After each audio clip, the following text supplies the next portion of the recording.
Hello everybody, welcome to my channel. आज हम पढ़ने वाले हैं क्लास 12th की fifth poem father returning home. लिखी है दिलीप चित्रे ने। इस पोयम के बारे में कुछ फैक्ट्स बताऊंगी आपको। फैक्ट ये है कि ये जो एक पोयम है ना, ये ऑटोबायोग्राफिकल पोयम है जो इन्होंने, राइटर ने, अपने डैड के बारे में लिखी है जिनका नाम था पुरुषोत्तम चित्रे, एंड उनके बेटे दिलीप चित्रे जिसने पोयम लिखी है। अब उन्होंने इस पोयम में ये डिपिक्ट किया है कि किस तरीके से उनके फादर इतना काम करके, थक हार के, मेहनत करके घर पे आया करते थे, लेकिन ये लोग बिल्कुल भी केयरिंग नहीं होते थे। मतलब इनके जो बच्चे हैं ये बिल्कुल केयरिंग नहीं होते थे, दिलीप चित्रे वगैरह। तो उन्होंने यही डिपिक्ट किया है कि उनको, मतलब उनके फादर को कितना ज़्यादा लोनलीनेस एंड सॉलिट्यूड में रहना पड़ा है। ये सारी चीज़ें उन्होंने रियलाइज़ की है, दिलीप चित्रे ने रियलाइज़ की है आफ्टर सम स्टेज, और तब उन्होंने ये पोयम में डिपिक्ट किया है सारी चीज़ों को। एंड वैसे तो उन्होंने अपने डैड के बारे में लिखी थी, पर ये जो पोयम है ये एक्चुअली हर किसी ओल्ड मैन के ऊपर अभी लागू होती है। अर्न वही कर रहे हैं, लेकिन स्टिल अभी भी मतलब ऐसा होता है कि हम हमारे फादर से खुल के बातें नहीं कर पाते हैं। कभी मतलब हार्डली ऐसा होता है कि हम हमारे डैड को एकदम से हक कर लें या उनसे बैठ के बातें करें। जितना हम मॉम से क्लोज होते हैं उतने डैड से नहीं होते हैं। But dad is also suffering, वो भी जा रहे हैं, काम कर रहे हैं, सब कुछ कर रहे हैं, वो अर्न कर रहे हैं, इतना आपके लिए मेहनत कर रहे हैं, बट फिर भी हम लोग वो समझ नहीं पाते हैं। ठीक है, तो उसी के ऊपर ये बताया है। Hope you guys understand. And वो लेटेस्ट स्टेज का वेट नहीं करो, और अभी से ही मतलब आप अपने फादर के साथ में टाइम स्पेंड करो, उनकी चीज़ें समझो, उनको केयर करो, अपनी बातें शेयर करो उनके साथ में। ओके। देन दिलीप चित्रे के बारे में थोड़ा इंट्रोडक्शन, कि वो एक अच्छे पोएट रहे हैं, वो ट्रांसलेटर भी रहे हैं, मराठी इंग्लिश में उन्होंने काफ़ी पोइट्रीज़ को ट्रांसलेट किया है। उन्हें साहित्य अकेडमी अवार्ड दिया गया था उनकी पोइट्री के लिए, सेज तुका, जो उन्होंने लिखी थी एंड ट्रांसलेट भी की थी। उसके बाद में इनकी पोयम में आपको ज़्यादा लोनलीनेस, डेथ, अपने लोगों से दूर रहना, इन सारी चीज़ों के बारे में आपको ज़्यादा देखने के लिए मिलेगा। और पोयम में जो लिखा है वो तो मैंने आपको बताया। और पोयम बेसिकली कुछ ऐसी है कि बहुत हार्ट टचिंग है, एंड बहुत ज़्यादा पिटी फील होगा वो देख करके, बहुत दया आएगी वो इंसान के ऊपर, वो फादर के ऊपर जो इतना ट्रैवलिंग वगैरह करके आपके लिए पैसे कमा के आ रहे हैं। Okay, please understand the poem and अपने लाइफ में इस चीज़ को ध्यान रखना, पढ़ के भूल मत जाना। फादर रिटर्निंग होम, ये पोयम को हम लोग लाइन बाय लाइन रीड करते जाएंगे। Okay. My father travels on the late evening train. अभी इनका कहना ये है कि जो मेरे डैड थे ना, वो सुबह से निकल जाते थे काम करने के लिए, एंड शाम को भी उन्हें आते आते इतना लेट हो जाता था कि बहुत देरी वाली ट्रेन उनको पकड़नी पड़ती थी। मतलब वो इतना हार्डवर्क किया करते थे। Standing among silent commuters in the yellow light, मतलब वो खड़े खड़े आते थे ट्रेन में, उन्हें बैठने के लिए सीट भी नहीं मिलती थी। साइलेंट कम्यूटर्स के बीच में, कम्यूटर्स का मतलब होता है पैसेंजर्स। ठीक है, जो पैसेंजर्स है वो लोग भी ऐसे थे कि कोई बातचीत नहीं करता था, ट्रेन में येलो लाइट जलती रहती थी, उसी के बीच में वो खड़े रह करके आते थे। सबब slide past his unseeing eyes, सबब जितने भी मतलब अच्छे पहाड़ हैं, देखने वाली सीनरीज है, वो सब निकलती जाती थी। अनसीइंग आइज मतलब अब ऐसा मोमेंट आ गया था कि उन्होंने वहाँ पे ध्यान देना ही छोड़ दिया था। अब सीधी बात है, आप कभी रेगुलरली ट्रैवल करते हो तो आप ये सारी चीज़ें नहीं देखो ना, ऐसा हो जाएगा कि हाँ रोज़ तो देखते हैं, अभी क्या इसमें है कि खास हम देखें यहाँ पे। Then his shirts and pants are soggy and his black raincoat stained with mud, मतलब उनकी जो शर्ट है और जो पैंट है वो सॉगी हो गई है। सॉगी का मतलब वेट। ओके, जो पैंट्स और शर्ट है वो एकदम गीली गीली सी हो गई है। अब यहाँ पे सीन क्या बताया कि बारिश हो रही थी, बारिश हो रही होगी तभी तो उनकी शर्ट एंड पैंट ऐसी गीली गीली सी हो गई रहेगी ना। And his black raincoat, raincoat भी बताया, फॉर श्योर है कि बारिश हो रही थी तभी तो रेनकोट पहना है। उनका काला कलर का जो रेनकोट है वो पूरा गंदा हो गया है। स्टेन्ड, स्टेन्ड मतलब डर्ट हो गया है, गंदा हो गया है, डर्टी। ओके, एकदम गंदा सा हो गया। क्यों? क्योंकि उसमें मड लग गया है। मड मतलब कीचड़ वगैरह जो है बारिश के टाइम पे होता है ना, आप चलते हो तो वो कीचड़ का पूरा पानी रहता है, वो आपके जो रेनकोट वगैरह है, कपड़े हैं, उन सब में लग जाता है, तो वैसा ही हुआ है। And his bag stuffed with books is falling apart. मतलब अब जो उनका बुक है वो इतने सारे बुक्स कैरी करते हैं अपने बैग में कि होता है ना ट्रैवलिंग के टाइम पे बुक्स पढ़ लेंगे ऐसा सब। तो यहाँ पे ये दर्शाया गया है कि जो उनके फादर हैं वो काफ़ी ज़्यादा इंटेलिजेंट है एंड बुक्स वगैरह पढ़ने में उनकी रुचि रही है, इंटरेस्ट रहा है। इतने बुक्स लेके जाते हैं कि बैग के बाहर बुकें निकल रही है पूरी पूरी, इतने सारी वो बुक्स कैरी करते हैं ट्रैवलिंग के टाइम पे एंड वो काफ़ी पढ़े लिखे हैं, इंटेलिजेंट है, ये डिपिक्ट कर रहे हैं यहाँ। His eyes dimmed with age fade homeward through the humid monsoon night. उनकी जो आंखें हैं ना वो डिम हो गई है। डिम हो गई है का मतलब क्या है, अब उनको ना थोड़ा धुंधला धुंधला दिखाई देता है। एज हो गई है तो धुंधला धुंधला ही दिखेगा ना, आईसाइट जो है वो थोड़ा कमज़ोर हो जाता है तो वो आंखों से धुंधला देख पाते हैं। फेड मतलब धुंधला देख पाते हैं। होमवर्ड, होमवर्ड मतलब वो उन्हें अभी घर आना है लेकिन धुंधला धुंधला सा उनको रास्ता दिखाई देता है। और एक तो वहाँ पे मॉनसून नाइट है, बारिश हो रही है तो और ज़्यादा हमें धुंधला दिखता है, बराबर चीज़ें दिखती नहीं है बारिश के कारण, ऐसा उनके बारे में बताया गया है। Now I can see him getting off the train like a word drops from a long sentence. अब ये पोएट क्या कह रहे हैं, दिलीप चित्रे बोल रहे हैं कि हाँ मैंने उनको देख सकता हूँ कि वो कैसे ट्रेन से उतर रहे हैं। जब ट्रेन से उतर रहे हैं ना तो ऐसा लग रहा है कि कोई एक बड़े से सेंटेंस में से किसी एक वर्ड को निकाल दोगे तो उसका जैसे कोई यूज़ नहीं होगा, वैसे किसी वर्ड को निकाल दिया तो चलेगा, ऐसा कुछ लग रहा है जब मेरे डैड ट्रेन से उतर रहे हैं। मतलब कहना क्या है, जब उसके डैड ट्रेन से उतर रहे हैं ना तब वहाँ पे जितने भी कम्यूटर्स थे, पैसेंजर्स थे, कोई उनको हेलो हाय बाय टाटा ये सब कोई कुछ नहीं करता था। ऐसा लगता था कि ठीक है, मतलब वो थे ही नहीं जैसे वहाँ पे, ऐसा वो बिल्कुल लेस इम्पॉर्टेंट थे उन लोगों के बीच में, ऐसा उनको फील कराया जाता था। जैसे एक बड़े से सेंटेंस में जिसमें कोई वर्ड इतना इम्पॉर्टेंट नहीं है आप निकाल सकते हो, उसी तरीके से यहाँ पे इनके लिए बोला है, पुरुषोत्तम चित्रे के लिए। ओके एंड ये काफ़ी ओल्ड मैन का स्टोरीज है अभी आजकल। He hurries across the length of the grey platform, crosses the railway line, enters the lane. His chappals are sticky with mud, but he hurries onward. मतलब hurries का मतलब क्या है, जल्दी जल्दी। अब वो जल्दी जल्दी क्या करते हैं, ग्रे प्लेटफॉर्म, ग्रे प्लेटफॉर्म क्यों बोला है, क्योंकि वो सीमेंट से बना हुआ है। ठीक है, सीमेंट से बना हुआ जो ग्रे प्लेटफॉर्म है उसको वो क्रॉस कर रहे हैं और वो रेलवे लाइन को क्रॉस कर रहे हैं, फिर लेन पे आ रहे हैं। लेन का मतलब क्या होता है ना, रोड। ठीक है, अब वो प्लेटफॉर्म क्रॉस कर चुके हैं, रेलवे लाइन से बाहर आ गए हैं, रोड पे आ गए हैं। उनकी जो चप्पल है वो बहुत ही ज़्यादा स्टिकी हो रखी है। स्टिकी का मतलब चिपचिपी हो गई है। क्यों, क्योंकि पूरा मर्ड कीचड़ का पानी वगैरह उसमें पूरा भर गया है और वो जल्दी जल्दी अपने घर की ओर जा रहे हैं। हरीज ऑनवर्ड मतलब घर की ओर निकलते जा रहे हैं फास्ट फास्ट।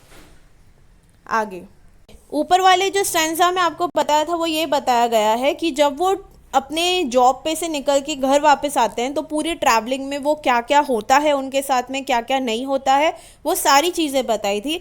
अब जो स्टैंजा है उसमें आपको ये बताया जाएगा कि घर पे आने के बाद क्या क्या होता है। Let's begin.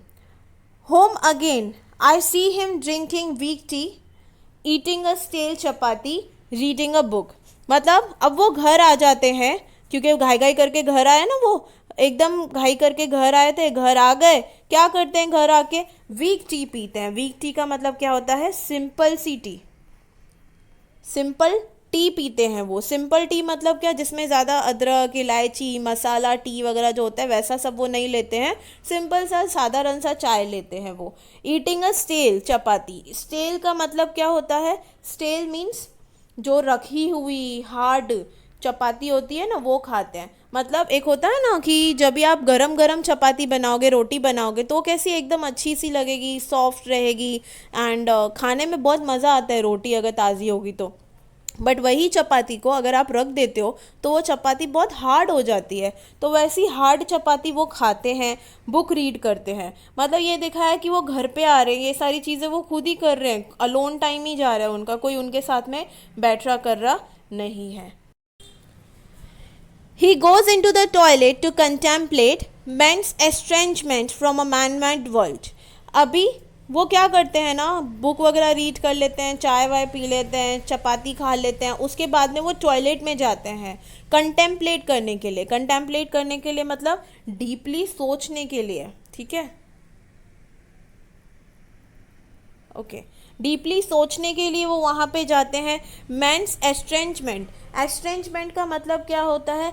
एलाइनेशन, एलाइनेशन का मतलब क्या होता है? अकेलापन, अकेलापन, ओके। वो कितना अकेलापन फील करते हैं, एलियनेशन फील करते हैं, वो बताया गया है कि इतना लोगों से भरी हुई दुनिया है, लोगों की बनाई हुई दुनिया में एक इंसान इतना अकेलापन फील कर सकता है, अपने ही घर पे इतने लोगों के होते हुए भी वो अकेला है, ये दिखाया गया है। Coming out he trembles at the sink, the cold water running over his brown hands. जब वो बाथरूम से, टॉयलेट से बाहर निकलते हैं तो उनके जो हाथ हैं वो कांपते हैं। ट्रैम्बल्स का मतलब क्या होता है? कांपना, ओके। उनके जो हाथ है ना वो कांप रहे हैं, जब वो सिंक में हाथ धो रहे हैं ना तो उनके हाथ कांप रहे हैं, ठिठुर रहे हैं। जो ठंडा ठंडा पानी है ना वो उनके ब्राउन हैंड के ऊपर जा रहा है क्योंकि हाथ धो रहे हैं वो वहाँ पे। A few droplets clinch to the graying hairs on his wrist. अभी ये जो कुछ ड्रॉपलेट्स है वो क्या कर रही है? ग्रे हेयर पे जा रही है। ग्रे हेयर मतलब उनके जो अभी ओल्ड एज हो गई है ना, तो जो हाथ है, रिस्ट है, कलाइयाँ हैं, उन पे भी ग्रे कलर के हेयर आने लग गए हैं। तो पानी का कुछ ड्रॉपलेट्स जो है वो उनके ग्रे हेयर पे आ गए हैं, लटक गए हैं, पड़े हुए हैं। क्लिंग का मतलब होता है, ओके। वहाँ पे ये जो लाइन का मतलब है ना वो बेसिकली ये बताया गया है कि वो उनकी इतनी एज हो गई है कि वो काँप रहे हैं, ठंड में ठिठुर रहे हैं, पर उनकी केयर करने वाला कोई भी नहीं है। आगे, his sullen children have often refused to share jokes and secrets with him. sullen का मतलब क्या है? बैड टेम्पर्ड, बिगड़े हुए बच्चे हैं, बिल्कुल बैड टेम्पर्ड वाले हैं, अच्छे से तमीज़ से बात करना वगैरह नहीं आता है और अच्छे से बिहेव नहीं करते हैं बेसिकली, और वो कुछ नहीं बताते हैं। रिफ्यूज़ मतलब मना करते हैं। वो लोग कोई भी जोक्स नहीं बोलते, कोई सीक्रेट शेयर नहीं करते हैं अपने डैड के साथ में। मतलब डैड का रोल प्ले क्या रह गया घर पे? बस कमा के पैसे लेके आओ, यही रह गया ना। इसका मतलब तो यही है जो पोयम लिखा है उस हिसाब से। और ये बहुत बैड है और ये कहीं ना आजकल की रियलिटी है। मतलब 100 में से आई कैन से 50% तो कहीं ना कहीं लोगों के घर में आज तक यही है कि डैड क्या घर पे पैसे लेकर के आ रहे हैं, बस वही चीज़ है। बट ऐसा नहीं होना चाहिए। वो भी तुम्हारे साथ में कंसर्न रखते हैं, वो आपकी फैमिली, वो आपके डैड है। सिर्फ वो अर्निंग पर्सन की तरह नहीं देखना चाहिए उन्हें, एक आपके सच में पेरेंट की तरह उनके साथ में कम्युनिकेट करना चाहिए। तो यही यहाँ पे बताया कि उनके बच्चे ऐसे हैं कि उनके साथ में ना जोक शेयर करते हैं, ना सीक्रेट शेयर्स करते हैं। He will now go to sleep, listening to the static on the radio. अब वो क्या करने वाले हैं? जो उनके डैड हैं वो सोने के लिए जाएंगे। अभी क्या सुनेंगे? स्टैटिक, स्टैटिक मतलब नॉइजी, बहुत ही तेज़ आवाज़ वाली चीज़ें वो रेडियो के ऊपर सुनने वाले हैं। ये उनका डेली रूटीन है। क्या करेगा ना इंसान, इससे पता चलता है कि उनकी लाइफ कितनी मिजरेबल है, कितनी सैड है कि वो इतना लोनली फील करते हैं कि रेडियो ही सुनते रहते हैं। मतलब खुद के ही घर में बच्चे बच्चे होते हुए भी, सब होते हुए भी कोई इंसान अपने आप को इतना अकेला रख रहा है, इतना अकेला फील कर रहा है, तो that is the worst feeling in the whole world. Then क्या बताए? Dreaming of his ancestors and grandchildren, thinking of nomads. Nomads का मतलब होता है आर्यन। आर्यन जो हमारे इंडिया में आए थे, जो कि बहुत ही अच्छे और सुलझे हुए इंसान माने जाते थे, वो बहुत ही समझदार होते थे, वो होते हैं नोमैड्स। ठीक है, तो क्या कर रहे हैं अभी? वो सोच रहे हैं उनके एंसेस्टर्स के बारे में, उनके ग्रैंड चिल्ड्रन के बारे में, आर्यंस के बारे में सोच रहे हैं जो हमारे देश में आए थे, सब कॉन्टिनेंट के यहाँ से यहाँ पे एंटर किया था उन्होंने, नैरो पैसेज में से आए थे वो यहाँ पे, हमारे यहाँ पे।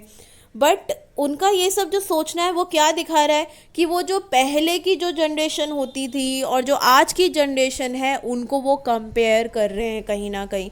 यही सोच रहे हैं कि पहले लोगों के बीच में कितना प्यार मोहब्बत होती थी, एक अपनापन होता था, लोग एक दूसरों के साथ में उठते बैठते थे, उनके एंसेस्टर्स कैसे रहे हैं वो सब वो सोच रहे हैं। और आजकल क्या है, जो उनके बच्चे उनके साथ ट्रीट कर रहे हैं, बस इनको क्या बना के रखा है, एक पैसा कमाने वाला इंसान, उससे ज़्यादा कुछ नहीं। जबकि ये ही इंसान घर पे पैसा ला रहा है, इनके वजह से इनकी सबकी रोटी पानी सब चल रहा है, बट स्टिल उनसे कोई बात नहीं करता, उनकी कोई केयर नहीं करता। और वो ऐसी स्टेज पे आ गए, ऐसी एज में आ गए हैं जब वो इतने ज़्यादा उम्र के हो चुके हैं, बट स्टिल जब उनको केयर की ज़रूरत है, उनको एक साथ की ज़रूरत है, उनको उस प्यार उस कम्युनिकेशन की ज़रूरत है, बट कोई भी वो देने के लिए रेडी नहीं है। ओके, सो पोयम तो ख़त्म हो गई, बट मैं आपको ये बोलना चाहती हूँ कि ये पोयम भी अगेन जैसे 12th की अभी जितनी भी पोयम है वो बहुत ज़्यादा इंस्पिरेशनल है, एंड हर पोयम आपको कुछ ना कुछ सिखा रही है। ये पोयम आपको बहुत बड़ी बात सिखा रही है मेरे हिसाब से, क्योंकि ये आपके डैड के बारे में, आपके फादर के बारे में है। फादर सिर्फ अर्नर नहीं है फैमिली का, वो आपके डैड हैं, वो आपके पेरेंट हैं। जैसे आपकी मॉम है वैसे आपके डैड हैं। इक्वल इम्पोर्टेंस दो उनको भी, कभी जा कर के जब भी दो उनको भी फील कराओ कि वो बहुत इम्पॉर्टेंट है। सिर्फ पैसा कमा रहे हैं सिर्फ इसीलिए वो इम्पॉर्टेंट नहीं है। उनके साथ आप अपनी लाइफ शेयर करो, अपनी बातें शेयर करो, अपने जोक्स शेयर करो, सीक्रेट शेयर करो। आई होप कि एटलीस्ट 50% लोग तो ये करते होंगे, एंड बाकी के जो 50% लोग ये नहीं करते हैं, प्लीज़ आप अपने फैमिली में अपने डैड को इम्पोर्टेंस दो। ये नहीं बोल रही हूँ कि अपने मॉम को मत दो, ऑब्वियसली दोनों को इक्वल इम्पोर्टेंस दो। अपने डैड की केयर करो, अपने पेरेंट्स की केयर करो, क्योंकि एक बार वो टाइम निकल गया और उसके बाद में अगर आप इन चीज़ों को रियलाइज़ करोगे तो उन बातों का कोई मतलब नहीं रह जाएगा। ओके, प्लीज़ ये रीड करना, ये समझना, एंड उसके बाद में अगर आपको मुझे मेरी पढ़ाई हुई जो पोयम है वो अच्छी लगी तो please like share and subscribe.